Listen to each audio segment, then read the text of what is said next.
종합부동산세를 내지 않는 집의 기준을 11억 원에서 14억 원으로 올리자는 정부 여당의 방안이 오늘도 국회 문턱을 넘지 못했습니다.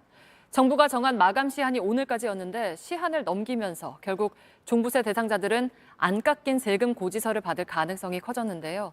세금 깎는 방법을 놓고 우왕좌왕한 정부가 혼란을 자초했다는 지적입니다. 오원석 기자가 짚어봤습니다. 윤석열 대통령의 핵심 부동산 공약은 종부세 부담을 2020년 수준으로 되돌리겠다는 것이었습니다.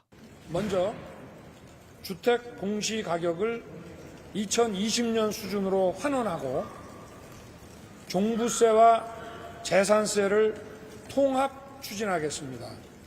새 정부가 출범한 뒤인 5월 말에는 구체적인 방법을 내놨습니다.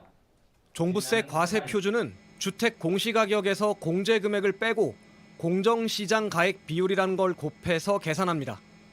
2020년 수준으로 종부세를 되돌리기 위해 지난해 공시가격을 적용하고 현재 100%인 공정시장 가액 비율을 60%로 낮추겠다는 게 정부의 설명이었습니다.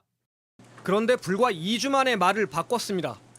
6월 국회가 열리지 않아서 지난해 공시가격을 적용하는 법안을 통과 못 시켜 다른 방법을 찾기로 했다는 겁니다. 네, 다만 이제 종부세 관련해서는 이게 공정시장 가액 비율을 낮추는 거는 시행령으로 가능한데 그거를 더 낮춰서 20년도 수준으로는 돌아갈 수가 없는 한계가 있어서 이렇게 해서 차선책으로 내놓은 것이 현재 11억 원인 종부세 공제액을 14억 원으로 올리는 세제 개편안이었습니다. 하지만 결국 부자 감세라는 야당의 반대로 국회 문턱을 넘지 못하고 있습니다.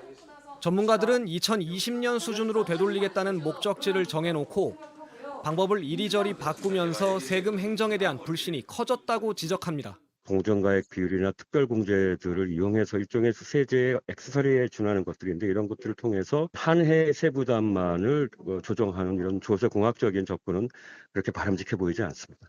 여야는 추후 논의를 통해 통과시키더라도 납세자들 입장에선 일단 종부세를 납부한 뒤 환급 처리를 해야 할 가능성이 커졌습니다. JTBC 오원석입니다.